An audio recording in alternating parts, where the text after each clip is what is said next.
Hello. L'erreur qu'une femme ne devrait pas commettre quand elle est mariée à un pasteur. Parce que cette erreur-là, on a une de nos sœurs qui est déjà partie il y a plus d'un an qui a fait cette erreur-là. De laisser son mari parler d'elle à chaque fois devant la chair. C'est pas une bonne chose à faire. Je sais que beaucoup d'entre vous avaient trouvé ça mignon, amoureux de la part du mari de faire ça sans cesse, de dire à chaque fois en gros, quoi, glorifier sa femme et à chaque fois dire comment elle est belle, comment il aime, tout ça, tout ça. Mais on a vu la fin, hein. Un an juste après, il s'est marié avec une autre femme.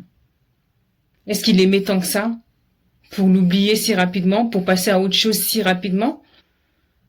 Donc arrêtez de penser que c'est normal. C'est pas normal qu'un homme qui est pasteur, qui est censé venir devant la chair, prêcher Yehoshua Mashiach et parler de sa femme, de sa relation amoureuse ou d'autres choses à chaque fois. Là, ce n'est plus un pasteur. Ça devient un motivateur, ça devient autre chose. Ça n'a rien à voir avec Dieu. C'est pour ça que ouvrez les yeux, arrêtez de penser que parce qu'une personne parle de Jésus, que forcément cette personne-là est avec Jésus. C'est pas vrai. Beaucoup d'entre vous, mais il y a tellement de femmes, de jeunes femmes qui ont rêvé d'avoir un mari comme ça, un mari pasteur qui parlerait d'elle, témoignant l'amour qu'il a devant la chair. Vous avez rêvé de ça. Tu as rêvé de ça. Mais c'est pas normal. C'est pas normal. Que ça soit un évangéliste, un prophète ou un pasteur, quand tu te lèves, tu vas devant la chair, tu dois parler que de Yehoshua HaMashiach. C'est tout. Parce que Yehoshua HaMashiach, c'est le plus important. C'est lui qui doit être mis au centre de tout. Pas nous parler de ta femme. Non. Ou devenir un motivateur. Non. Motiver les gens, oui, c'est bien. Mais beaucoup d'entre vous, les pasteurs là, vous ne prêchez même plus la parole. Vous ne décortiquez même plus la parole. C'est tout le temps des motivations, des motivations. C'est l'église du New Age.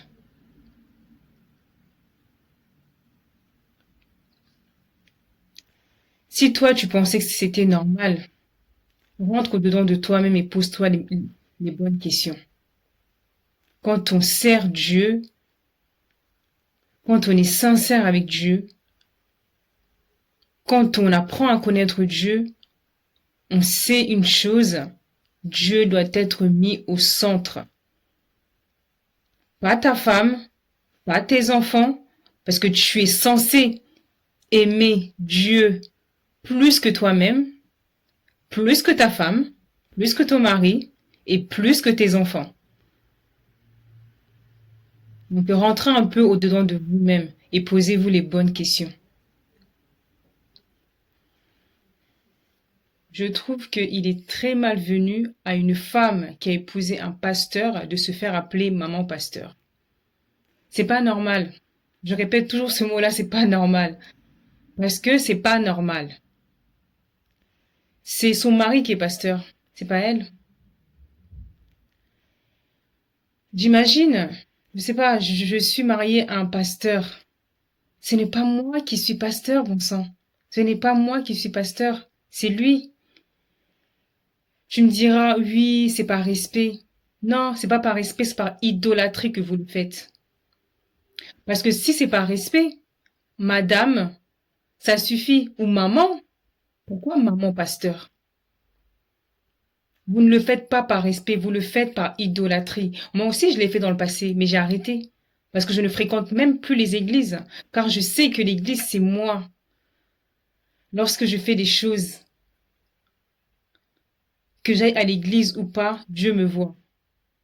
Quand je fais en sorte de bien marcher droit devant Dieu, il me voit. Je n'ai pas besoin d'aller dans une église, et c'est même pas une église d'ailleurs, c'est un bâtiment. C'est juste un bâtiment où les gens sont là, viennent pour se montrer, pour faire acte de présence et pour faire des rencontres. Je ne pourrais pas me permettre de me faire appeler maman pasteur. Je ne comprends pas qu'elle se fasse appeler comme ça et que ça ne les dérange même pas. Ça, je ne comprends pas. Vous savez, j'ai un exemple qui est très bien. Je me souviendrai toujours. Il y a un frère que j'apprécie beaucoup qui s'appelle Shura Kwetu. Ce frère-là, il y a un moment, il était pasteur, il était apôtre, tout ça. Et on ne connaissait pas sa femme. Hein. Sa femme, on ne la voyait même pas. Sa femme était là, dans l'assemblée, mais on ne la voyait pas. Parce que elle se mettait toujours à l'écart. Est-ce parce que c'était une blanche? Allez savoir. Parce que nous, les noirs, là, on dirait qu'on aime bien la gloire. Hein. On dirait qu'on aime la gloire plus que Dieu lui-même. Parce que comment ça se fait que, comme par hasard, c'est seulement cette femme-là que j'ai constaté, chez qui j'ai constaté cette attitude-là. Elle se mettait toujours à l'écart. On ne la voyait pas, on ne savait pas que c'était elle, la femme de ce frère-là. En tout cas, du peu que je sais, une femme pasteur ne devrait même pas s'asseoir devant. Elle devrait même pas s'asseoir devant. Elle devrait s'effacer. Et s'effacer ne veut pas dire manquer de caractère. S'effacer ne veut pas dire ne pas être présente. Non. Mais laisser la place. Que son mari fasse ce qu'il a à faire pour Dieu. Elle s'écarte, elle se met en retrait. C'est comme ça que les choses sont censées se passer. Ah bah non, dans nos communautés à nous, la femme pasteur est aussi connue que le pasteur lui-même. La femme pasteur est autant mise en avant que le pasteur lui-même. Et vous trouvez ça normal. J'ai vraiment l'impression que nous ne lisons pas la même Bible. Hein.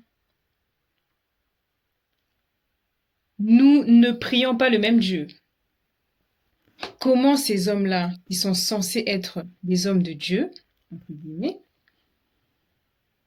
ne se rendent même pas compte de cette grosse bêtise? Comment ça se fait? Comment ça se fait?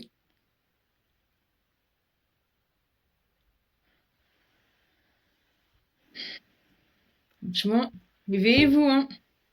Réveillez-vous. Un peu de discernement. Un peu de discernement. Il serait temps, non?